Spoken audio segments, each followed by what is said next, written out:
Hello aspirants, welcome to our channel. ఈరోజు వీడియోలో మనం నంబర్ సిస్టమ్ అనే టాపిక్లో రిమైండర్ థియరమ్ అనే దాని గురించి డిస్కస్ చేసుకుందాం.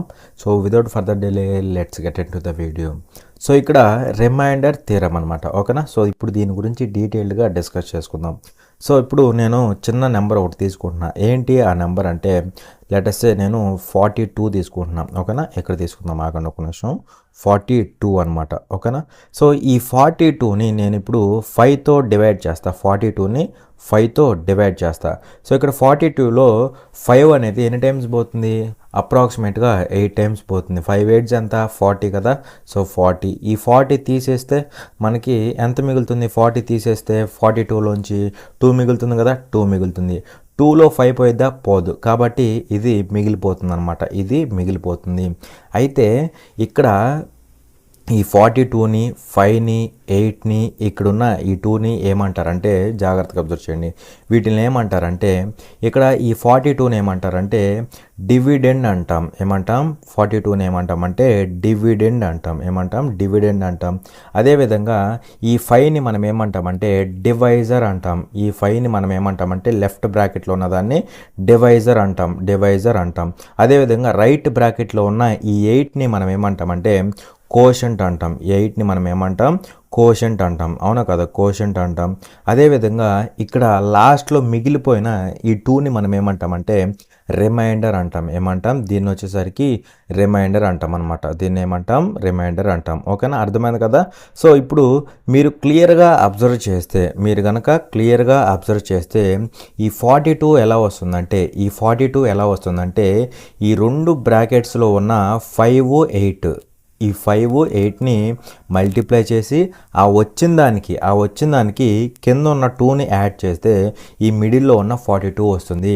42 ఎలా వస్తుంది? జాగ్రత్త చూడండి. 42 ఎలా వస్తుందంటే ఈ రెండు బ్రాకెట్స్లో ఉన్న 5 8 ఆ రెండింటిని మల్టిప్లై చేయాలి. 5 8 ఆ రెండింటిని మల్టిప్లై చేసి ఆ వచ్చిన దానికి కింద ఉన్న 2ని యాడ్ చేయాలి. అలా చేస్తే మిడిల్లో ఉన్న 42 వస్తుంది. కావాలని చూడండి, 5 8 ఎంత?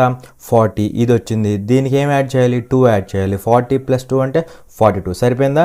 సో అలా మనకి మిడిల్లో ఉన్న వాల్యూ ఎలా వస్తుంది? రెండు బ్రాకెట్స్లో ఉన్న వాటిని మల్టిప్లై చేసి కింద ఉన్న దాన్ని యాడ్ చేస్తే మనకి ఈ మిడిల్లో ఉన్న వాల్యూ వస్తుంది అనమాట. సో ఇక్కడ ఈ 42 అంటే ఏమనుకున్నాం? 42 అంటే డివిడెండ్ అనుకున్నాం కదా. సో 42 అంటే డివిడెండ్ అనమాట. So dividend is equal to ఆ నంబర్స్ తీసేసి నేమ్స్ రాస్తున్నా, ఓకేనా. జాగ్రత్త చూడండి.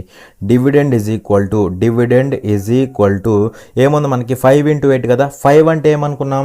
5 అంటే డివైజర్ కదా. సో 5 అంటే ఏంటంటే అది 5 అనేది డివైజర్ అనమాట ఈ కేసులో, ఓకేనా. డివైజర్ ఇంటూ 8 అంటే ఇక్కడ ఈ కేసులో కోషంట్ కదా. సో కోషంట్ అనమాట. ఇదేంటి? కోషంట్, ఓకేనా. So this is quotient. Plus 2 అంటే ఏంటి? ఇక్కడ రిమైండర్ కదా. సో 2 అంటే రిమైండర్ అనమాట. సో దీన్ని బట్టి మనకి ఏం అర్థమవుతుందంటే ఇక్కడ ఒక రిలేషన్ అర్థమవుతుంది.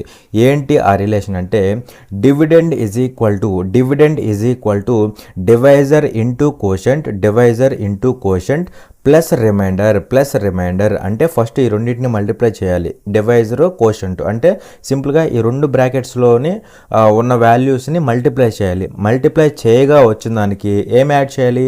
రిమైండర్ యాడ్ చేయాలి. యాడ్ చేస్తే మనకేమొస్తుంది? ఈ మిడిల్లో ఉన్న డివిడెండ్ వస్తుంది. ఇది ఇంపార్టెంట్ రిలేషన్ అనమాట. ఈ రిలేషన్నే మనం ఏమంటామంటే సింపుల్గా దీన్ని మనం ఏమంటామంటే రిమైండర్ థియరమ్ అనేసి అంటూ ఉంటాం అనమాట, ఓకేనా. సో దీన్ని ఏమంటాం మనం? రిమైండర్ థియరమ్ అనేసి అంటామన్నమాట. అర్థమైంది కదా ఇక్కడికి.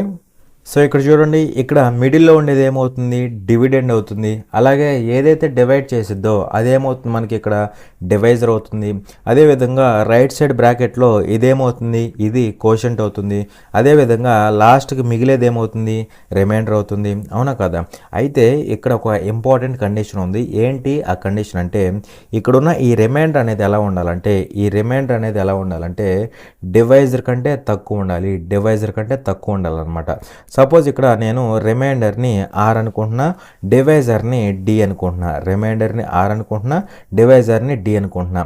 సో ఇక్కడ కండిషన్ ఏంటి, రిమైండర్ అనేది ఖచ్చితంగా ఎలా ఉండాలి, డివైజర్ కంటే తక్కువ ఉండాలి. అంటే remainder should be less than divisor. So remainder అనేది డివైజర్ కంటే తక్కువ ఉండాలి. ఇది వెరీ ఇంపార్టెంట్ పాయింట్ అనమాట. ఓకేనా, ఇది మోస్ట్ ఇంపార్టెంట్ పాయింట్. సో చూడండి, చిన్న ఎగ్జాంపుల్ తీసుకుంటున్నా, మీకు క్లారిటీ వస్తుంది. సపోజ్ ఇక్కడ ఒక నెంబర్ ఉందనుకోండి, ఇక్కడ ఒక నెంబర్ ఉందన్నమాట. ఓకేనా, ఇది నెంబర్ అనమాట. సో ఈ నెంబర్ని నేను డి అనే డివైజర్తో డివైడ్ చేస్తా, ఎందుకంటే డివైజరే కదా డివైడ్ చేసేది. సో డి అనే డివైజర్తో నేను డివైడ్ చేస్తా. మరి ఒక నెంబర్ని ఇంకొక నెంబర్తో అంటే డివైజర్తో డివైడ్ చేసినప్పుడు ఎంతో కొంత రిమైండర్ రావాలి, అవునా కదా, ఎంతో కొంత రిమైండర్ రావాలి. ఆ రిమైండర్ అనేది ఎలా రావచ్చు అంటే చూడండి, ఆ రిమైండర్ అనేది ఎలా రావచ్చు అంటే రిమైండర్ అనేది 0 రావచ్చు, 1 రావచ్చు, లేదా 2 రావచ్చు, 3 రావచ్చు, 4 రావచ్చు, 5 రావచ్చు, అలా so on up to remainder ఎక్కడి వరకు రావచ్చు అంటే D-1 వరకు రావచ్చు, D-1 వరకు రావచ్చు అనమాట. ఎందుకు D-1 అంటే రిమైండర్ ఎలా ఉండాలి, డివైజర్ కంటే తక్కువ ఉండాలి. రిమైండర్ ఎలా ఉండాలి, డివైజర్ కంటే తక్కువ ఉండాలన్నమాట. అందుకే D-1 వరకు రావచ్చు అనేసి చెప్పాను. మీరు కనుక D వరకు రావచ్చు అన్నారంటే అది రాంగ్ స్టేట్మెంట్ అవుతుంది అనమాట. ఎందుకంటే ఇక్కడ D వరకు రావచ్చు అన్నాం అనుకోండి, అప్పుడు రిమైండర్ డివైజర్ ఏమవుతాయి, 2 ఈక్వల్ అవుతాయి. మరి ఇక్కడ 2 ఈక్వల్ అవుతున్నాయా, అవ్వట్లేదు కదా, లెస్ దాన్ కదా. రిమైండర్ అనేది డివైజర్ కంటే లెస్ దాన్ ఉంది కాబట్టి డి వరకు అని తీసుకోకూడదు, D-1 వరకు ఉండొచ్చు అనమాట. ఓకేనా, సే ఫర్ ఎగ్జాంపుల్ ఇప్పుడు నేను చూడండి జాగ్రత్తగా, ఇక్కడ నంబర్ని డివైజర్తో డివైడ్ చేస్తున్నాం కదా, ఆ డివైజర్ కాసేపు 12 అనుకుందాం. అంటే నంబర్ని 12తో డివైడ్ చేస్తున్నా. ఎప్పుడైతే 12తో డివైడ్ చేస్తానో అప్పుడు రిమైండర్ అనేది ఎలా ఉండొచ్చు, రిమైండర్ అనేది ఎలా రావచ్చు అంటే 0 రావచ్చు, 1 రావచ్చు, 2 రావచ్చు, 3 రావచ్చు, సో ఆన్ అప్ టు ఎక్కడి వరకు రావచ్చు అంటే డి బదులు 12 కదా, సో 12-1 వరకు రావచ్చు, 12-1 వరకు రావచ్చు. అంటే 11 వరకు రావచ్చు అనమాట, అవునా కదా. 0 రావచ్చు, రిమైండర్ 1 రావచ్చు, 2 రావచ్చు, 3 రావచ్చు, సో ఆన్ అప్ టు ఎక్కడి వరకు రావచ్చు, 11 వరకు రావచ్చు. మీరు కనుక 12 కూడా రావచ్చు అన్నారు అనుకోండి, అది రాంగ్ స్టేట్మెంట్ అవుతుంది. 12తో డివైడ్ చేసినప్పుడు 12 రిమైండర్ ఎట్టి పరిస్థితిలో రాదు, 12తో డివైడ్ చేసినప్పుడు 12 అనేది రిమైండర్ ఎట్టి పరిస్థితిలో రాదనమాట. లేదంటే ఇప్పుడు సపోజ్ మీరు ఇప్పుడు 7తో డివైడ్ చేశారనుకోండి, 7తో డివైడ్ చేస్తే రిమైండర్స్ ఎలా ఉండొచ్చు అంటే 0 నుంచి స్టార్ట్ చేయండి. 0 నుంచి 1 2 3 4 5 6 7 రావచ్చా, 7 రాకూడదు, 6 వరకే, 0 నుంచి 6 వరకే రిమైండర్స్ రావచ్చు అనమాట. అంటే 0 రావచ్చు, 1 రావచ్చు, 2 రావచ్చు, అలా 6 వరకే రిమైండర్స్ రావచ్చు. 7 మాత్రం ఎట్టి పరిస్థితుల్లో రాకూడదు, ఎందుకంటే ఇక్కడ డివైడ్ చేస్తుంది 7తో కాబట్టి 7 రాకూడదు అనమాట. 7 కంటే తక్కువ ఉండాలి. ఎక్కడి నుంచి అంటే 0 నుంచి ఉండాలన్నమాట. అలా మనకి రిమైండర్ అనేది ఉంటుంది. ఓకేనా, అండ్ అలాగే మీకు కొన్ని పాయింట్స్ చెప్పాలన్నమాట. ఏంటి ఆ పాయింట్స్ అంటే చూడండి, ఇప్పుడు సపోజ్ ఒక నెంబర్ ఉంది, లెట్ us say n అనుకుందాం.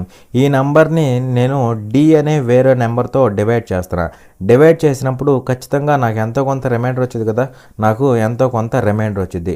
సపోజ్ ఈ రిమైండర్ కనుక 0 వచ్చింది అనుకోండి, ఒకవేళ సపోజ్ ఈ రిమైండర్ కనుక 0 వచ్చింది అనుకోండి, అంటే if remainder equal to 0 remainder వచ్చింది అనుకోండి, అప్పుడు మనం ఏమంటామంటే then n is exactly divisible by d, exactly divisible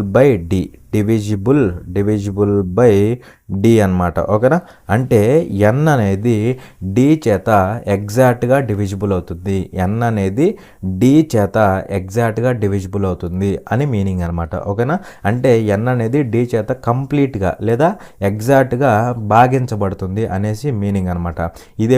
ఇదంతా ఎప్పుడు అంటే రిమైండర్ కనుక 0 వస్తే అప్పుడు ఈ కండిషన్ సాటిస్ఫై అవుతుంది. అండ్ అలాగే ఇక్కడ ఏమంటామంటే డి అనేది ఎన్కి ఫ్యాక్టర్ అవుతుంది అనేసి చెప్తామన్నమాట. అంటే సింపుల్గా ఏదైతే డివైడ్ చేస్తుందో అది ఈ పైన ఉన్న ఎన్కి ఫ్యాక్టర్ అవుతుంది అనమాట. ఓకేనా, so D is a factor of N, D is a factor of N అనమాట. ఓకేనా, ఏదైతే డివైడ్ చేసేదో ఆ డివైడ్ చేసేది పైన ఉన్న నెంబర్కి ఫ్యాక్టర్ అవుతుంది. అది మీరు గుర్తుపెట్టుకోవాలి. అదేవిధంగా ఈ ఎన్ అనేది డీకి ఏమవుతుందంటే మల్టిపుల్ అవుతుంది. N is a multiple of D. N is a multiple of D అనమాట. సో ఎన్ అనేది డీకి మల్టిపుల్ అవుతుంది. డివైడ్ చేసే డి అనేది ఎన్కి ఫ్యాక్టర్ అవుతుంది అనమాట. ఓకేనా. సో రిమైండర్ జీరో వస్తే ఏమంటాం, ఎన్ అనేది డి చేత ఎగ్జాక్ట్గా డివిజిబుల్ అవుతుంది, ఎగ్జాక్ట్గా భాగించబడుతుంది అనేసి చెప్తామన్నమాట. ఓకేనా. సో ఇంతవరకు ఈ రిమైండర్ థియరం అనేది అర్థమైంది అనుకుంటున్నాను. అండ్ అలాగే మీరు ఇంకొక పాయింట్ గుర్తుపెట్టుకోవాలి. ఏంటి ఆ పాయింట్ అంటే, రిమైండర్ జీరో రాలేదనుకోండి, రిమైండర్ జీరో రాకపోతే అప్పుడు ఎగ్జాక్ట్గా డివిజిబుల్ అవ్వదు అనేసి మీనింగ్ అనమాట. ఓకేనా. రిమైండర్ జీరో వస్తేనేమో ఎగ్జాక్ట్లీ డివిజిబుల్, రిమైండర్ జీరో రాలేదనుకోండి అప్పుడు ఎగ్జాక్ట్గా డివిజిబుల్ అవ్వదు, ఎగ్జాక్ట్గా భాగించబడదు అనేసి చెప్తామన్నమాట. ఈ పాయింట్ కూడా మీరు గుర్తుపెట్టుకోవాలి. ఓకేనా. For more such free videos, subscribe to our channel, like, share and comment. Thanks for watching. Jai Hind.